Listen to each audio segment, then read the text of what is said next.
Long way down. I told you, I don't know nothing. I don't know nothing, all right? I don't know nothing. Please, just let me go. You know something. And you're gonna tell me what? I don't know nothing. I don't know nothing. Please, just let me go. Gladly. No!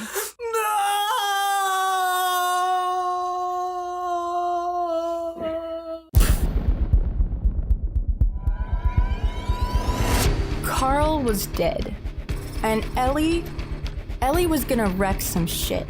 As the sun set over the beyond, squishy, fragile little Elee pried the steel stakes from the walls and the ceiling of her home and built a bunker from her body. By sunrise, the blood had dried, the ringing of an impromptu smithy had faded, and metal glinted from her knuckles and joints. Back inside the half-torn house, outside the nursery door, Elee set the first ever flame on her hat, bracing it with Carl's gifts and precious trinkets. Carl's traveling clothes weighed heavy on her shoulders. Then, with her house in her bones and her heart on her head, Elee set fire to anything that remained. Elee was gonna find Carl's killer, and as far as she was concerned, they were as good as dead already.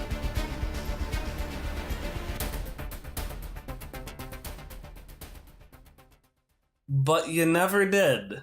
Years and years went by, and you never found them. What, do I ask what was it like to go through that? Do I ask what caused you to stop looking? I'm all I can really ask in response to that is just what and when and why. Why Elee stopped? Yeah. I really should have thought of this beforehand. I don't know why I didn't think this was didn't think about this as a thing that was obviously gonna come up, because she had to have a reason. Or maybe she didn't have a reason she could describe. It just happened as time passed. She was running out of leads, and you can only trick yourself into thinking that this is where you're gonna find something. You can only trick yourself into thinking that so many times. The Everflame never went out, but this fire did. Yeah. So Elee lit the second candle. She had an altar of sorts this time too. A hat piled with peonies and pearls and dust and wax. She never had a funeral though, just weighed down her hat with tucked away memories and squared her shoulders. She tried to date again eventually. Carl would have wanted her to be loved. Elee knew that.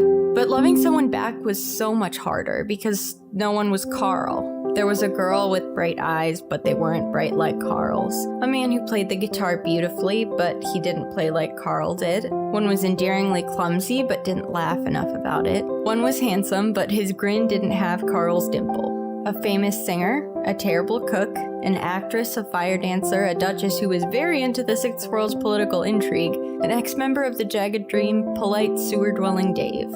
All of them were, them. And there was nothing wrong with them being them, but because they were them, they weren't Carl, and because Elee loved Carl, she couldn't love them. And that's how things went.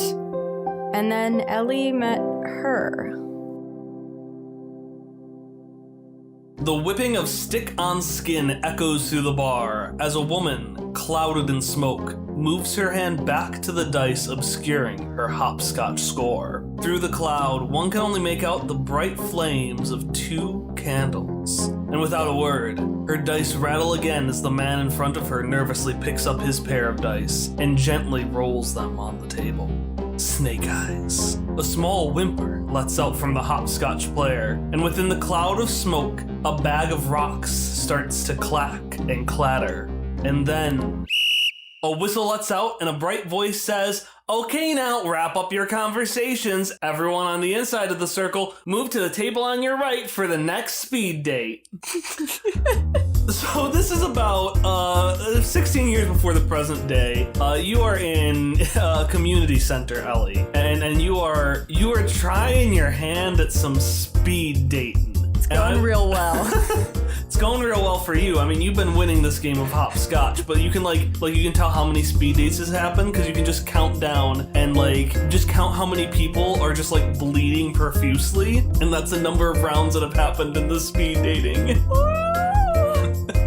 Well, I mean, like, I'm assuming at this point, Elee has been dating a while. And a lot like with the Carl thing, I feel like at this point, part of her is just given up. Yeah, that's fair. And honestly, I would ask you what brings Elee here. But honestly, I don't think she knows. I think it's just routine at this point. Yeah, it's just like, look at me, moving on. Look at me, putting the past in the past. I don't have any emotional baggage here, just going on lighthearted speed dates. After what, probably at least a decade of like terrible dating. Lighthearted speed dates. Anyway, so you're not expecting really anything in particular when the next person comes for speed dating. He's a young fuzzy gray boy, and he sits down in front of you, and he's just really excited. Like, his mouth is open in like this big open smile. He's wearing steampunk cosplay, it looks like. So he's got like leather belts crisscrossing his body, and each of them has dozens of pouches with miscellaneous antiques. He has 2 goggles that go over his snout and magnify his eyes so that you can only really see the iris and the pupil of each. And he sits down and he lifts up his leg and he scratches one of the floppy dog ears that he has. I'm just dating a steampunk dog? Yeah, well, technically not a dog. Dogs are... Oh yeah, dogs don't exist. Well, it's not that dogs went extinct. It's that they evolved. So yes, you've got a dog boy in front. You've got a steampunk dog boy in front of you, and he is very excited. Little young. Hi, my name is Face. Hi. What is that? And he slams his paws down on the table, and he's just, what is that? What is what? And he pokes his head into the cloud a little bit, and he sniffs one of the pearls. Oh, that's so old. It smells like death. That's what I'm going for. Really? That's what I'm going for too. And he shows all of his patches of stuff. Oh, well, looks like we have commonalities. Are you part of the Deocean too? Should Elee know what this is? Ellie has no fucking idea what the Deocean are. No, but this is a really great segue into get to know you conversation.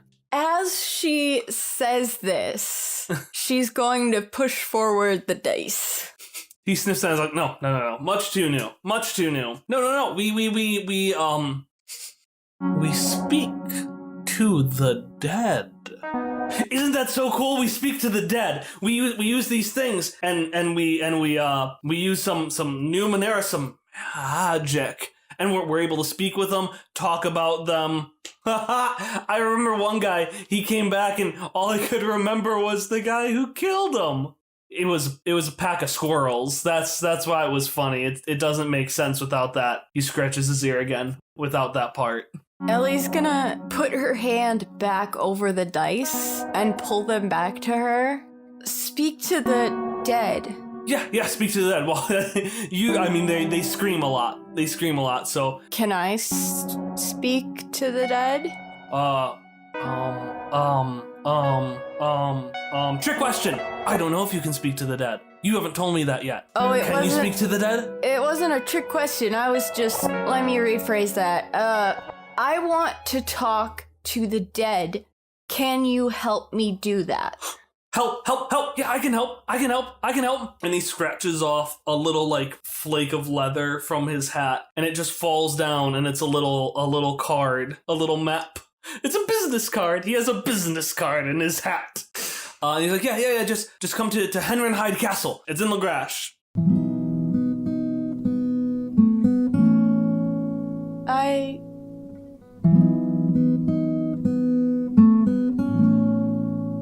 I think I will.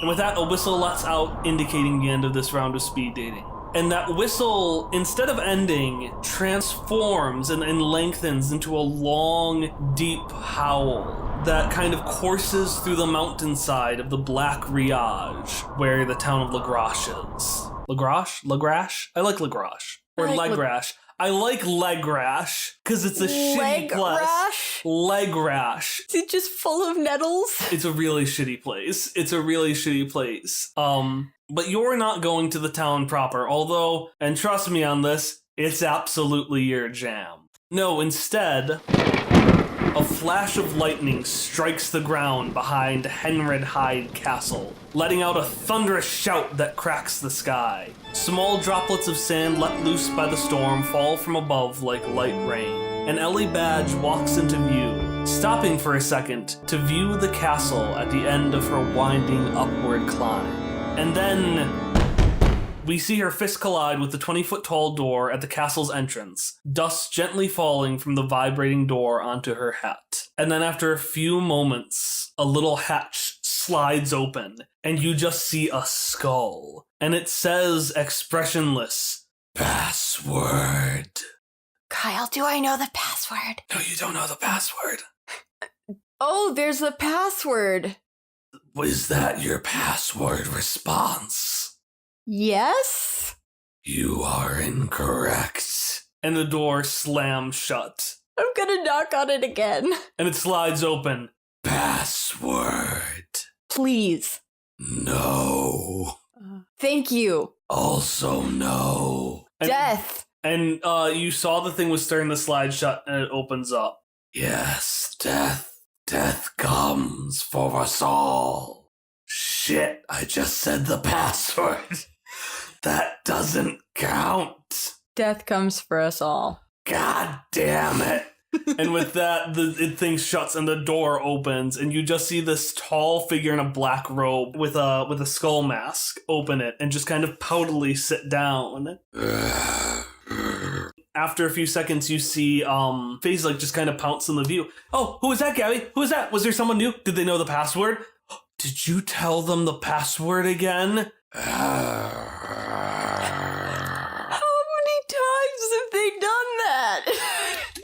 Gabby has done a lot. Gabby really likes exposition. Oh, Gabby. Gabby really likes her monologues. Oh, Gabby. Hey, you came. Yeah, I did. Just to clarify, this isn't like a second date or anything from the speed dating. Oh, and you see he lets down one of his paws, which has a bunch of flowers in them. Oh. And he says, "Oh, that's okay. Come with me." And he starts bounding off. Happy kid. As the door slams shut behind you, your nose curls at the clinical lack of smell, besides that of singed clothing and hair. Electricity snakes along the banisters of spiraling staircases, settling inside of glass orbs connected to benches, bags, bolts, positioned on rooms adjacent to you, and platforms connected to the ceiling like chandeliers above you. Exuberant laughter lets up from scientists scurrying from experiment to experiment, and occasionally you'll see an uncertain widow or a disguised grave robber desperately trying to fit in.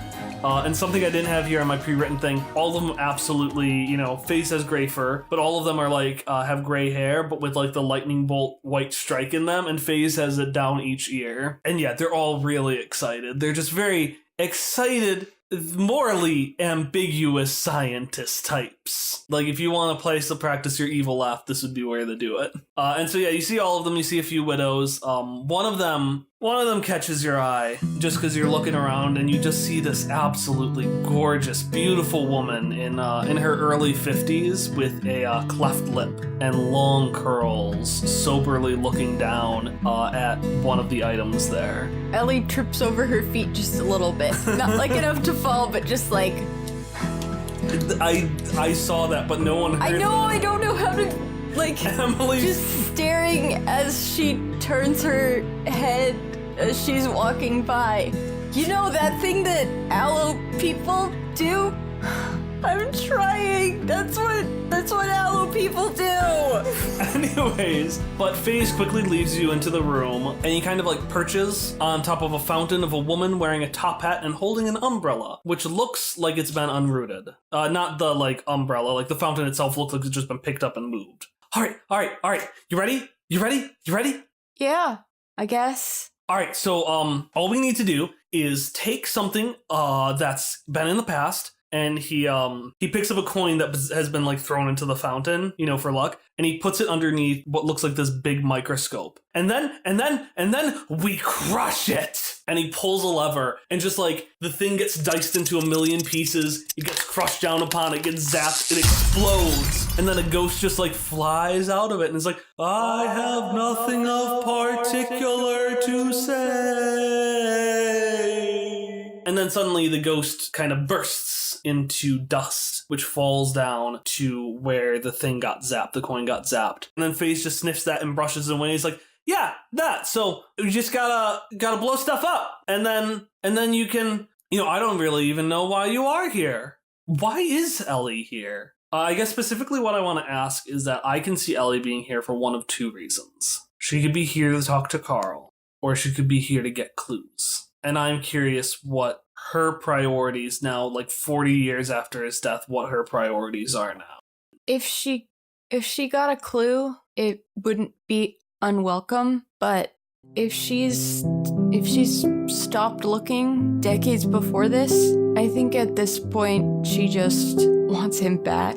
She's not as much angry anymore, and without the anger that was so much of what she felt, it's gotta be kind of empty. I understand. FaZe doesn't. And as Ellie's thinking about this, she notices that he is kind of scrambling, like he is on top of you at this point. Mind you, he normally walks like, on 2 feet, but he's just perched on top of you and he's kind of just sniffing through. He's like, so what do you want to give? What do you want to put into it? What do you want to... And like, you can just hear clamoring as like, what do you hear, cat? Meow! As like things are just being thrown out of the hat and strewn across the place. Get off! Just sniffing. Oh, what about this? What about this? Ooh, bright candles. Don't touch that. Elee is going to grab him by the scruff of his neck and yank him off of the hat and forcefully shove him. And you just hear a little yelp as he hits the wall and like scurries back. I told you not to touch them.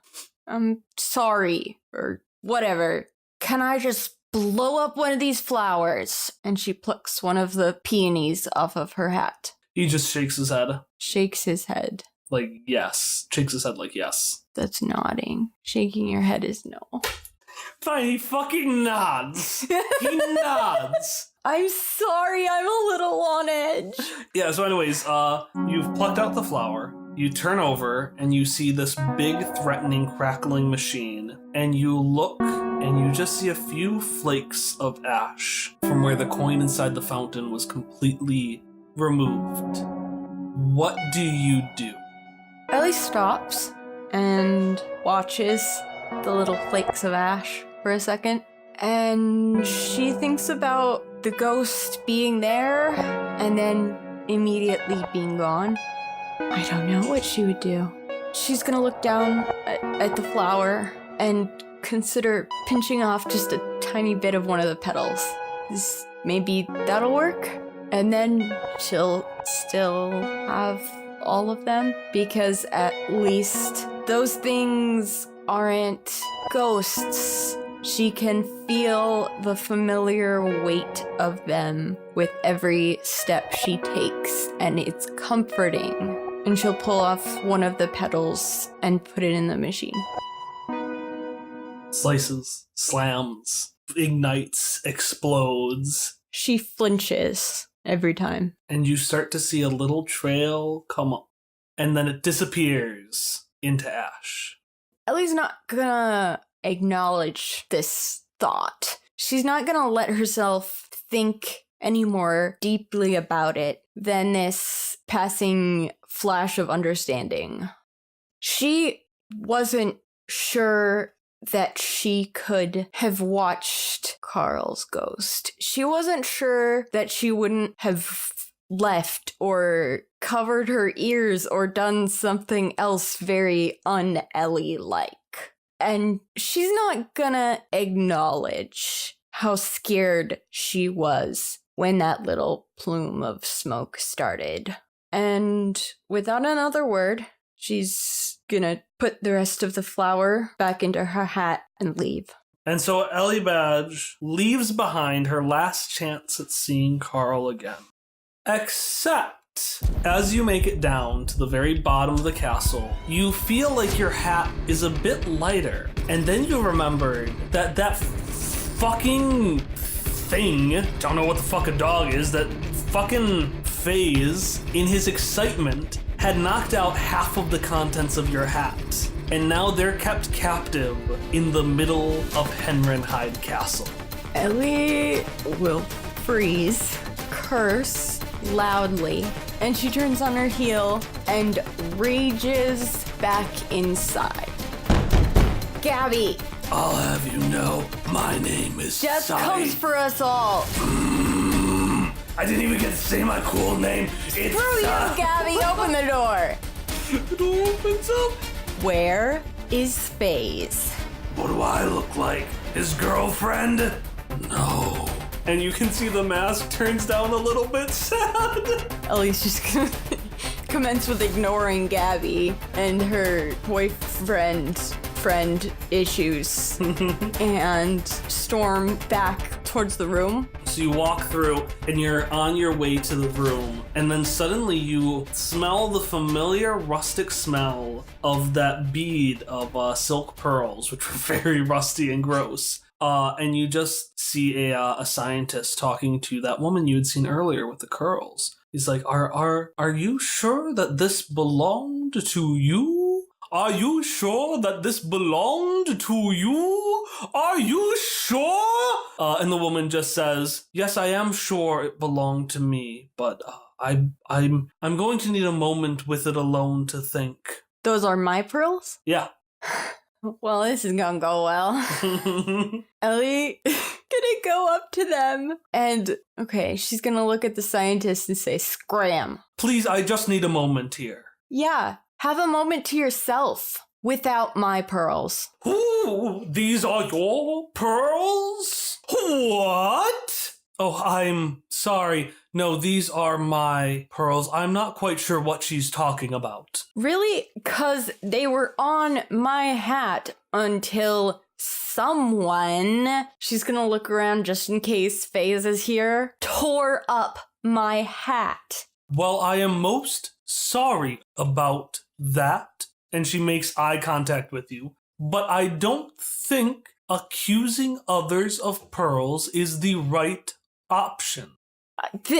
Why are you saying they're yours? Because they are mine? Well, if they're yours, then why do you have them here talking to dead people? That's what we're here to do. If I could just have a moment to myself, please. Yeah, give us a moment to ourselves. Ellie's gonna take one step closer and try to puff up and be really threatening. Ooh, I will go and leave you two to sort this out. And the scientist leaves. As soon as it does, the woman kind of like adjusts her hair a little bit. And she says, I am most dreadfully sorry for that lying about your pearls. I just needed them as cover, see. What? Ellie is very much in rage mode. She extends a hand and she says, Ramya Naomi Gabriella Brackleberry, I'm looking for something from my family's ancestral garden. But from what I've heard, they're not keen on giving things back that they have stolen. Ellie's just gonna stare at the hand and then look back up to her face. And then look back down at the hand, and then look back up at her face. Hi, can I have him back now? I would prefer if you would wait until the ruse is completed. You know what? I have a buttload of other things I need to go find. If you're just gonna be here the whole time, I'll come back on my way out. That sounds like a wonderful option. Thank you so much. Ellie, and if you try to run off without returning these, I will find you. But however far you try to run, wherever you try to hide. What? You hear a voice behind you say, they were yours the whole time? But she was lying about it? Scandal! Scandal! And the scientist runs off screaming, Scandal! Scandal! And you start to hear some alarms start blaring like, as like, doors start slamming down all over the place. I have shit to find! And as you say that, you feel the beads press against your chest. And I can help you find them, presuming those threats you made towards me were an accurate assessment of your abilities? You know, pretty accurate. Excellent. With that, you get to fucking work. You clear out room to room. Ellie's just like decking scientists as they come by. And during this time, and every time you get into a room, you struggle to find something, but Ramya is able to find it with relative ease. Like, you have no idea. She just starts pulling them out of nowhere. And at this point, you've recovered basically everything on the hat. And there is only one door left. I'ma kick it down. You kick it down, and it is the door that you are in. As you enter into this room, you stand for a few seconds. You see the ash in the corner where you had evaporated some of the flour. You see the fountain in the center, and after a few moments, for the first time, Ramya is sitting there, and she is paying no attention to what you're doing because she's sitting there with her hand on her chin, staring at the base of this fountain. What? Well, this is quite the puzzle. Elee, having found everything, is much calmer now and has sort of begun to re-notice Ramya.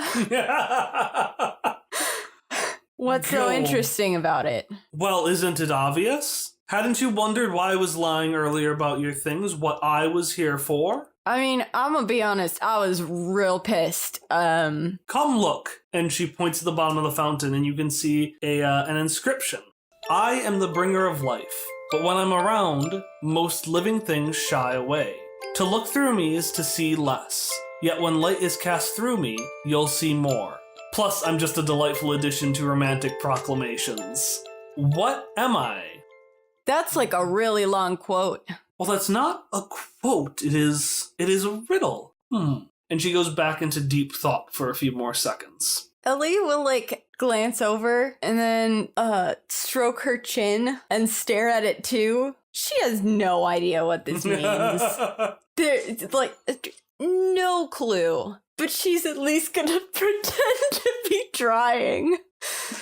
I've got it! And she pulls a canteen out, and she sticks it into the water part of the fountain, and she motions to right above the umbrella.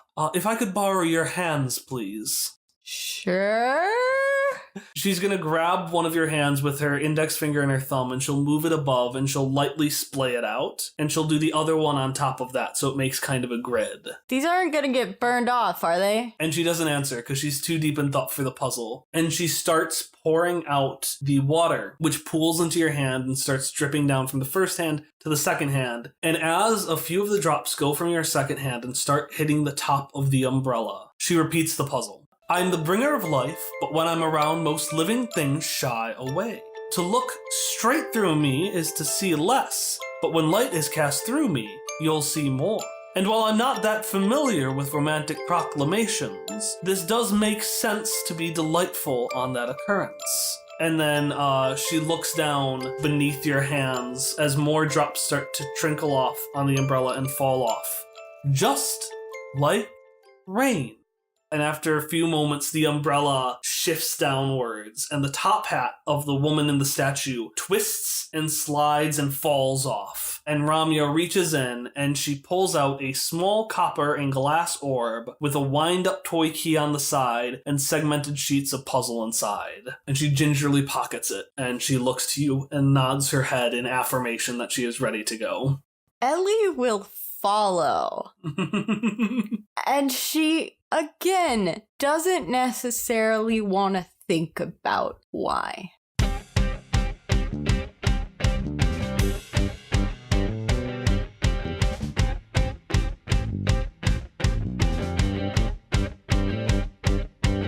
Ramya, fiddling with the copper and glass wind-up orb she'd taken from the fountain, asked Elee to escort her back to camp that night. Elee, curious and at a loss for what to do next, said yes. Elee realized fairly quickly that Ramya noticed and assessed every little thing. By the time it dawned on her, though, she'd already been awkwardly trying to flirt on and off for a few hours, and Ramya had definitely noticed. Ramya ignored it and asked Elee to call her Ray.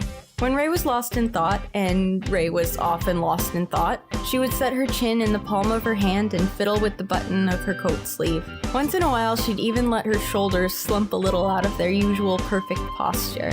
She had 3 thinking chairs. Her tall chair meant she didn't want to be disturbed. She wanted company if she was in the rocker. If Ray was in her painted wood chair by the door, Elee would stand behind her and run her fingers through Ray's long hair.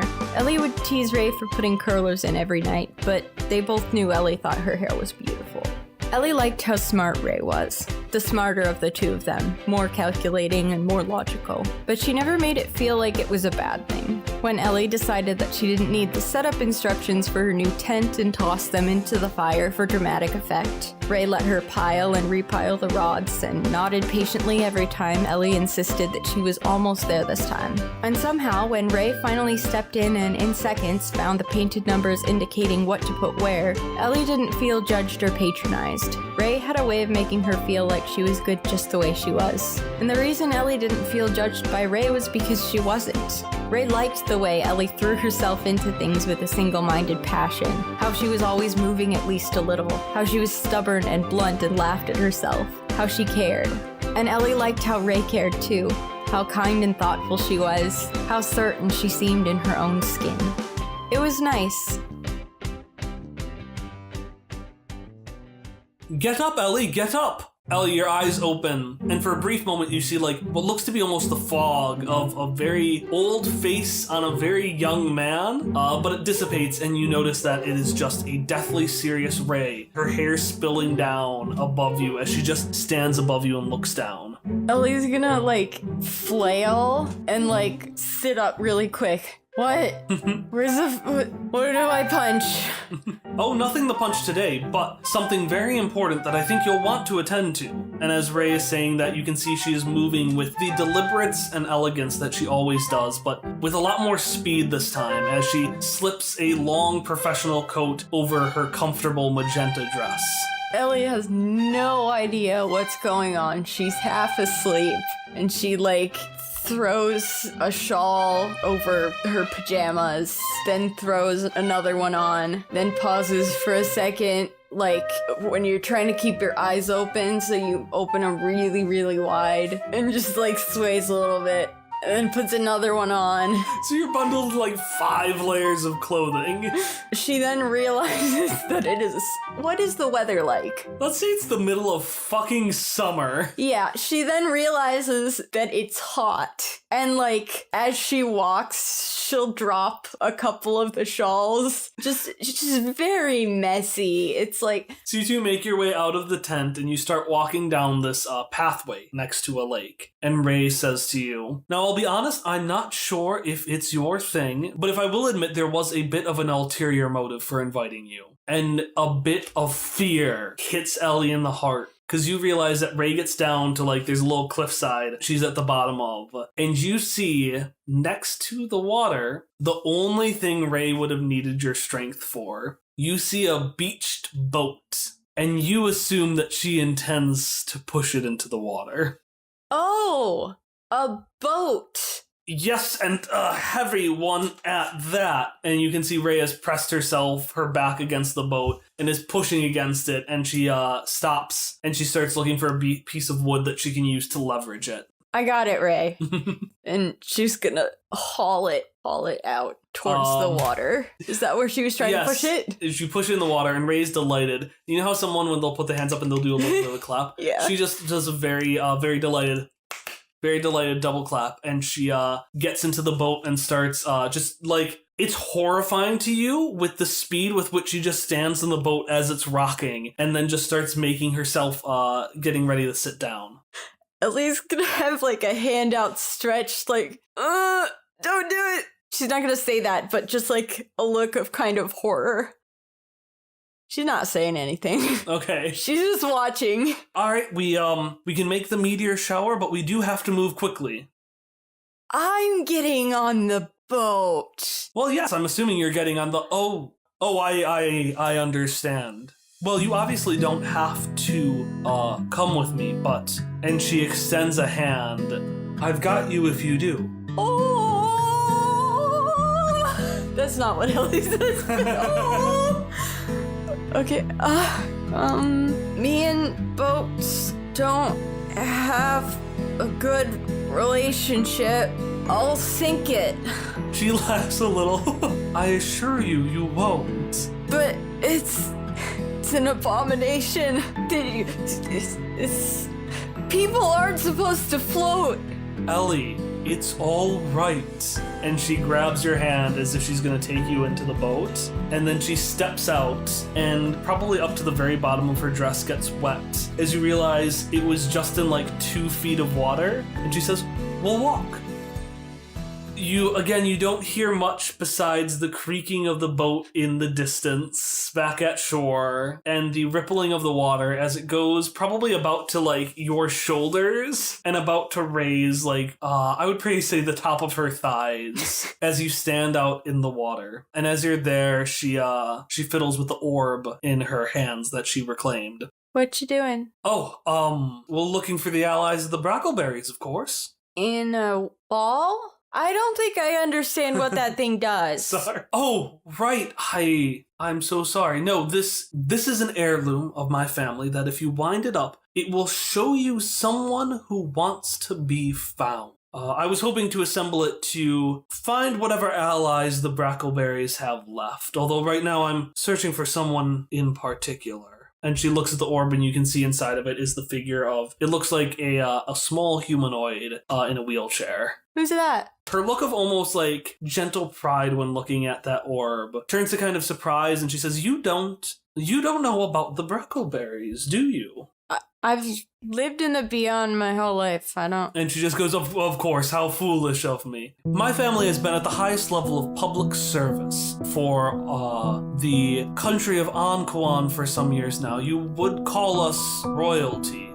Oh! Yeah, I was first in line for the throne, but it was, as I'm sure you can tell by the way that I worked around the word royalty, it isn't necessarily the kind of thing I'm interested in. I passed it on to my sister Petra and my niece Anastasia, but a short while ago our youngest brother kicked us out by force, and while I don't think Vincent has any intentions of following us, it's just very important to make sure that we're safe. She turns up in the sky and your eyes follow her. And in the sky, you see lights. 1, then 2, then thousands of lights filling up the sky, flames crossing beyond the world. And in that light of passage, you see the woman before you, articulate and intelligent and kind. And you wonder what someone like Ray is doing standing waist deep in a pond with someone like her. And your answer comes as her hand reaches down and dips into the water. And between all the minnows and the fish, you can feel her pinky wrap around your index finger.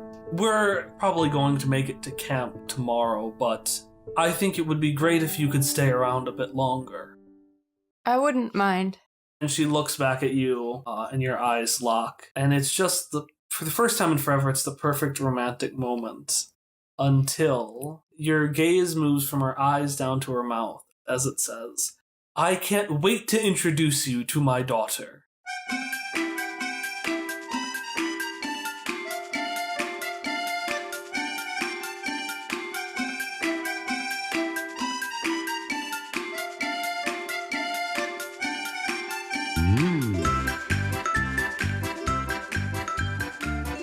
Hello and welcome to the announcement break for episode 35, Ellie's Memory Part 2. I am Kyle, your GM, and today I wanted to let you know, did you know our outro song for this episode, which is normally our intro song, is Friends by Miracle of Sound. That's pretty nifty. Something that's also pretty nifty is that if you tweet or Tumblr out about the show using the hashtag QuestFriends, you could be added to a name pool, which is used to name characters, items, places. Our name pool member today is FaZe, named for FaZe from What FaZe on Twitter or just FaZe Art on Tumblr. Thanks so much for tweeting out about the show and making really cool art of our characters that I really like. So we're coming up on the end of our mini arc. This is the last episode of Elee's Memories, which means we're making our way towards the next big arc. And so the schedule's a little funky until then. So the first thing is you are going to receive not one, but 2 bonus episodes this Wednesday, April 17th. Where we are going to release What If, a crossover with the Amber Clave, where we basically take characters from their universe and we plop them into our story. So you'll get to see the characters from that other Numenera podcast interact with some of the world and some of the characters from our show. But in addition to that, on their stream, we're going to be doing a what if scenario with our characters where we're going to take Hop, Misha, Shock, and Elee, and we're going to throw them into the underwater ocean, which is just the ocean, because it's all water. They're going to be doing an adventure in the ocean. I actually was able to listen into it while trying to beat the first level of Kingdom Hearts. Don't worry about it. And it was a lot of fun to listen to. I'm very excited to listen to like the new edited version of that. So be sure to check out Amber Clave on whatever your favorite podcasting service is in order to see our episode with them. And then be sure to check out our stream on this Wednesday, which again will be split into 2 episodes. Following that, we're going to have a brief story summary releasing next Monday. It's going to cover all the important events of the story so far. While you don't need to listen to it to understand the rest of the story, it's a great place to kind of get a refresher on all the important names and world building bits and stuff that's happened. And it's also a great way to get prospective new listeners. Let them just be like, hey, listen to this, you're caught up, and then you can start with the newest episodes, and they don't have to worry about the 35 episode backlog. And then finally, on Monday, April 29th, we will be starting the first episode of our next arc, Crime and Courtship. I'll see you then.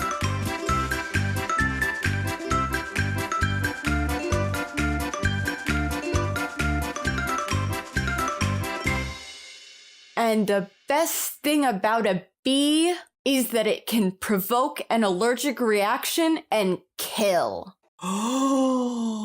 Too strong? Not strong enough. No, it was perfect, Beekeeper Elee. Beekeeper! After all, bees make honeycombs, and honeycombs never fly from friends in need because sweetness is when we stick together.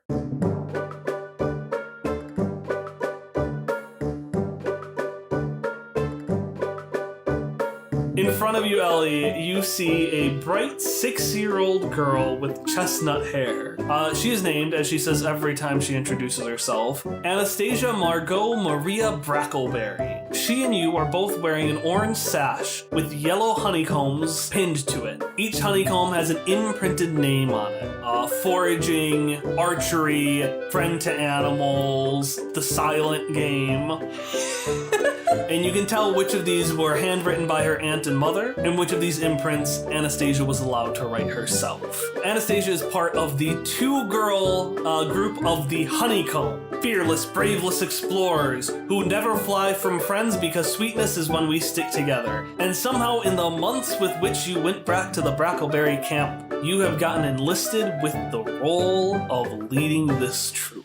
What are you out doing today? What is the honeycomb? What is the badge you're going for today? So this badge is one that was approved by Ray, but suggested by Elee. Okay. This is the slightly blunted axe throwing badge. All right, slightly blunted axe throwing badge. We can switch to archery. No, she already has archery. All right, continue with the plan. All right, you both have your axes? Sure do. And you see one hand and one axe raise because there is only one child in front of you. Do you both have your axes? She says in a strained voice, hoping that another axe will be raised. Another axe raises into the air, and a voice says, "Yep, both hands have their axes." And you look down and you see this little bright-eyed girl staring at you. I love your enthusiasm, Anastasia, but where is your cousin?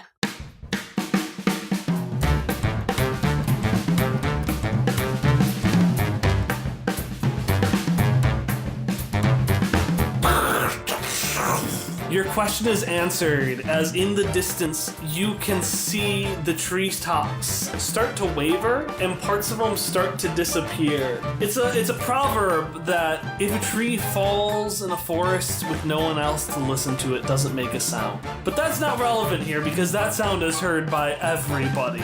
Elee will gently pry both of the axes from Anastasia's hands, bury them in the dirt, just like whack them down into there. Anastasia, stay here. Shit. And deeper into the trees, we hear those vibrations and we see a tree. And then from out of the corner of our eye, we see a very blunt axe, what looks like a hammer, come in and slam against the tree, which reverberates. And then 5 more axes come in and hit it, and the thing just falls over and uproots itself. And we follow the axes back to this large catapult arm, which grabs axes from a pile, lifts them up, and throws them. It is shaky and made out of plywood. It vibrates, and it extends from a wheelchair that is similarly duct taped together at the points in which inventive use and homemade enhancements have damaged this wheelchair's structural integrity. Piloting the device is a girl slightly older than Anastasia, about 11 years old. Her brown eyes are narrowed in fierce concentration beneath scraggly caramel hair, but an exuberant smile accentuates 2 adorable dimples. Anastasia is not Ray's daughter. This is Sarah. She's tenacious, she's transgender, and she's a whole heap of trouble. She built a death machine throwing axes. It's not just Elee being stressed about this. Elee will sprint, panting and gasping to come upon this scene. Sarah, what are you doing? What? Sarah! What? Turn off the death machine! The machine powers down, and she looks over to you just like really annoyed, and she like blows some hair out of the side of her face. It's not a death machine. Blunt axes can still kill when they're being flung one after the other willy-nilly into the forest. But I thought we were throwing things willy-nilly. It's a little more controlled. Look, I know that in a lot of other situations, I would be all for this death machine, but your mother... Oh, Mom. And she, like, rolls on over to you. Mom gets worried about everything. I mean, that's what you told me to do. Do you not want me to throw axes? You just... That was so... Where did you get that many axes?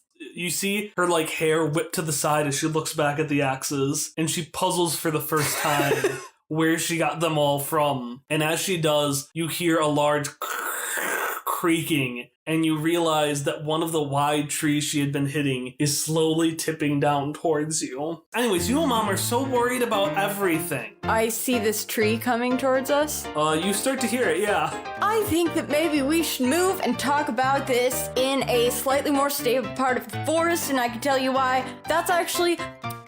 It's a good machine. It's axes are good. You did good axes. I'm gonna and she looks up really excited. Really? Yeah, because it took a lot of tries. You should have seen the other ones. And she goes back and she starts starting to talk about oh well, this was the machine. This is how I built the arm. Starts talking about all those things as the thing continues to come down. I'm trying to usher her. Is she not noticing that I'm trying to usher her? Sarah, we can talk about this when there's... The tree's gonna fall. Can we move? What? No, we can talk about this now. And she pushes the wheelchair back and she slides back because I'm assuming you jumped the other direction. Yeah. And the tree slams onto the ground and it quakes and the dust rises up a little bit. That was so cool. Yeah. Don't tell your mother. Sarah was wild, brave, and way too smart for her own good. and Sarah loved Elee. Elee was what she wanted to be. Sarah brute forced mechanics the way Elee brute forced just about everything. Elee learned to braid, sweeping Sarah's hair out of her way before she got it caught in her cobbled up machines. Was their little moment of quiet before the mayhem they'd inevitably cause, the don't tell mom type of havoc that made Elee Sarah's idol. Dancing with Ray was different than dancing with Carl. It was rarely so chaotic and clumsy, and when it was Elee's doing, pulling Ray out of her elegant waltzes to swing around wildly to no particular rhythm. They shared little kisses sometimes and cuddled by the fire. Ray was tall, was graceful, was sharp and analytical like Carl had never been, and it wasn't bad, just different. The camp grew over the next year and a half as Ray gathered allies. Some were tenuous at best. They all knew it, but the orb she'd taken from the fountain led her to them, which was enough assurance to try. Elee helped where she could, where the people who knew what was going on wanted her to go. She didn't understand the intricacies of why Ray was gathering a makeshift army, but she could chop wood, carry barrels, guard travelers, and bend rings for chainmail as well as the next person. Preferably better. She liked to show off a little. Elee thought she could see Carl sometimes. Never for long, never where she was sure it wasn't a dream or a trick of the light. But she could see him. And it wasn't that she was unhappy with Ray and Sarah, but her candles remained lit.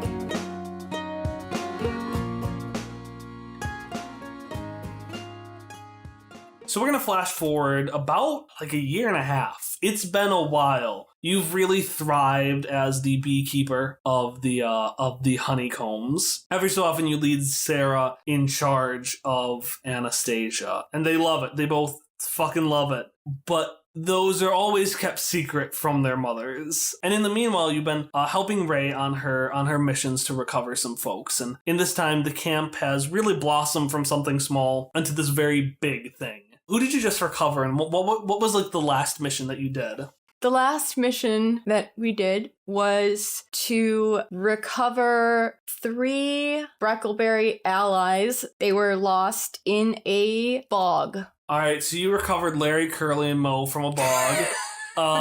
It was almost like they were trying to die. Like every time one would get up, it would push the other one down. It just became like a recurring effect. You eventually got them out, and they've been, I wouldn't say silent. They haven't said a word since then, but there's been a lot of like honk, burp, sound effects as you came back. But Ray hasn't been noticing. She's been fidgeting with her wind-up orb, already ready for the next project, while Elee is carrying armfuls of things that Sarah requested for her next project. This next upcoming project was going to be rocket skates, with which she could rocket skate around the lake, which her previous invention had figured out how to freeze. And when you asked, like, how would this work, Sarah just kept smiling at you before eventually saying, oh yeah, don't forget the olives.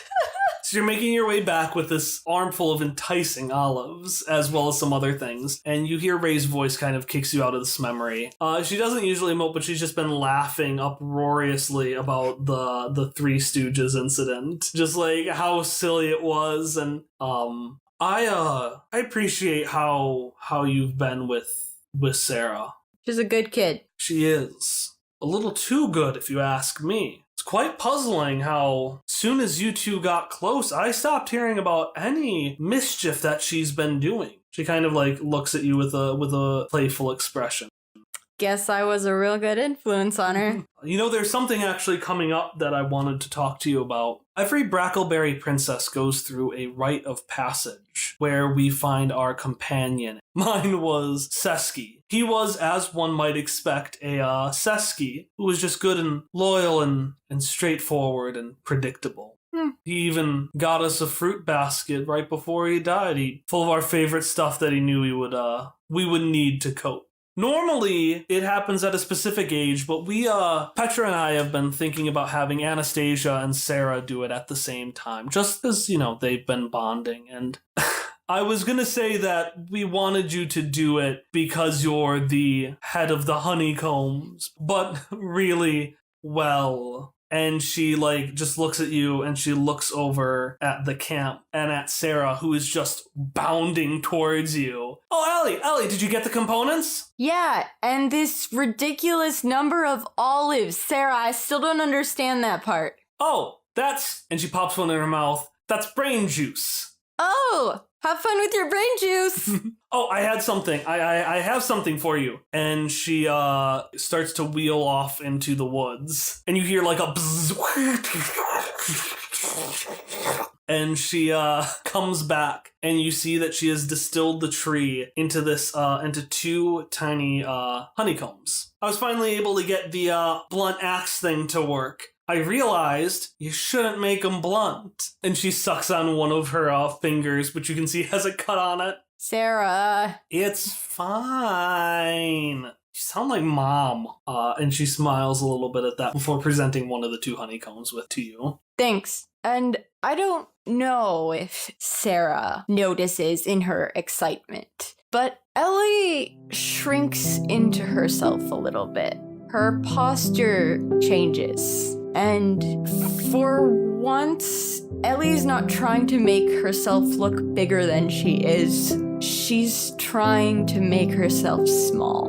And that slumping continues as Elee slumps smaller and smaller, and she falls down, but onto the bed. It's a few hours later, and you're finally in your nighttime routine, and Elee is still looking at this little wooden honeycomb. While Ray, not paying any attention, just fidgeting with the orb, says, yes, so it's first daylight tomorrow morning is when we'll be heading out and finding the companion creatures. I'm very curious to see what kind of thing Sarah finds. Dreadfully hope it isn't a bee. Those things adapted hard to whatever the previous worlds did to them. At least the bees just die out.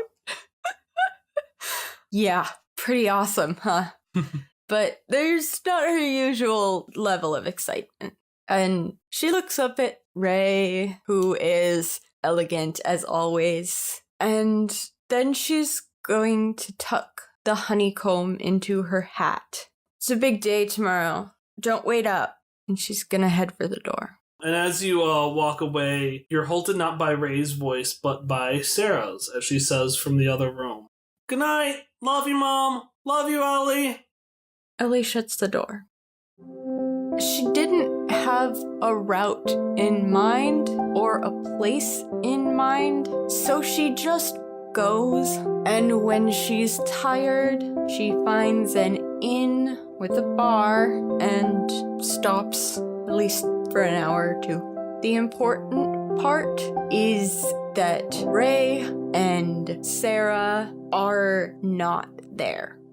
So you sit there for a few hours, pounding your drinks. What do you drink? Something gross. Something cheap and strong. And after a few hours of drinking, you hear a familiar creak to the left of you. And a voice says, now, what's a lady like you doing someplace so nasty at night? She's gonna whip her head around. You whip over, and where you thought you heard Carl's voice, you don't.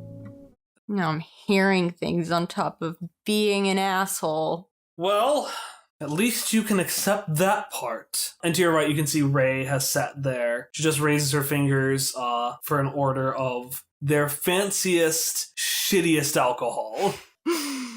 Hey. Hey. Or, hello. What are you doing here? You know, I've been puzzled by that hat of yours for a while. I wasn't bothered that you didn't tell me about your past, because I had no obligation to know it. But if that mystery is going to cloud my daughter's future, it might have to be something I know about. And after a few moments of silence, she gets up and she's like, I have to properly wash up before attending to my drink. So I will be back, hopefully, for a thorough conversation. And she walks into the bathroom. And you turn back to your drink, and you start thinking about what you're gonna say. Are you gonna tell her the whole story? Are you gonna tell her any part of the story? And then you see the copper orb that she has been winding up in for someone that wants to be found. And you see that the metallic figures have taken the bundled up old man, young man's face with a million different instruments and components attached to it on this giant monstrous backpack. Elee reaches back up into her hat and she pulls 2 things off of it. She plucks off Pearl from the chain of pearls and the honeycomb. and she sets it next to Ray's glass, and she takes the copper orb and leaves. And you walk for hours, following its every direction. And you've watched Ray use it, and it seems to work. Because right before, as the first beams of sunlight start to shoot through the trees, you see the shadow of this short man with a heavily backpacked thing with a million instruments. What are you feeling? What are you preparing to do? I just run towards it. You run and you push through the trees, and suddenly you hear a "Whoa!" as this terrified elderly woman falls on her back and turtles, and you see that this is a backpack filled with a bunch of different, dentistry instruments. Oh, I'm sorry, don't hurt me. I'll help fix your molars. I thought you were someone else. Why did this thing tell me to find you? Well, I don't know. I'm just a dentist. Please, again, don't hurt me. I'm royalty. I'm actually fifth cousin to the Brackleberries. I am so very lost. Please don't hurt me. What are you looking for? Food? Shelter? That would be nice. There's an inn over there. Oh, cool. And she looks and she's like, I don't see one, because you've been walking for hours. Yeah, just in that direction. It's not right behind me. Oh, okay. And she picks up the bag and she just trots off. I'm gonna glance after her and then, is this just showing me brackleberries? Is that what this is? You were told that this is a device that finds someone who wants to be found. Specifically, someone who wants to be found by the device's user. You thought that was Carl, but Carl can't be found. Carl's dead, Elee. The best thing you can hope for is someone who wants to be found because they need to find an inn, or they could be a tenuous ally for the Brackleberries. One night, weeks from then, somewhere along the edge of the camp, when someone woke up and walked by, they might find the orb. But Elee didn't go back. It was almost a decade later that Elee heard whispered rumors of the coming coup. The forces Ray had gathered were finally moving in on the tyrant king of Anquan. In the sense of the world, this was the coup of Anquan, where the young Queen Anastasia Brackleberry regained her throne. But to Elee, the only thing that mattered was that Sarah and Ray were in danger. Elee had wanted to reach out, to ask them how they'd been, to see them again, but she never did. The closest she came was in the form of mysteriously cleared out enemy camps and a few disoriented soldiers, telling tales of a deadly chair and a figure with fire on its head. After the coup was over and the Brackleberries had won, Elee gave up. She wasn't going to reach out. She'd waited too long already. That dream was dead. So Elee lit the third candle. And then Elee headed out to do what she knew she could do well. Wander, hit things, and wreck some shit.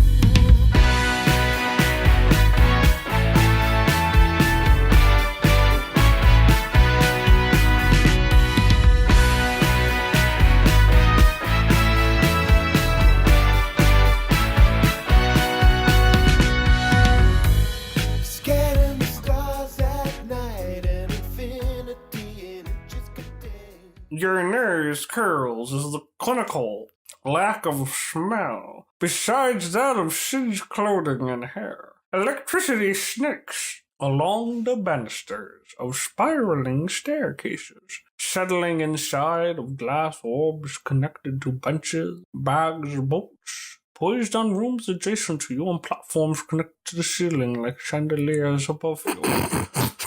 I did not have a character who spoke like this, and I am very disappointed because I really like this voice. I'm sorry, I was trying to just let you finish. This is my narrator. Welcome to Henrenheide Castle. I am Henry Henrenheide. Henrenheide. I can't pronounce the name of my own castle. Or your own name. It's just your name. Yes, my name is Henry Henrenheide. Henrenheide. It's German. I feel like you should know this.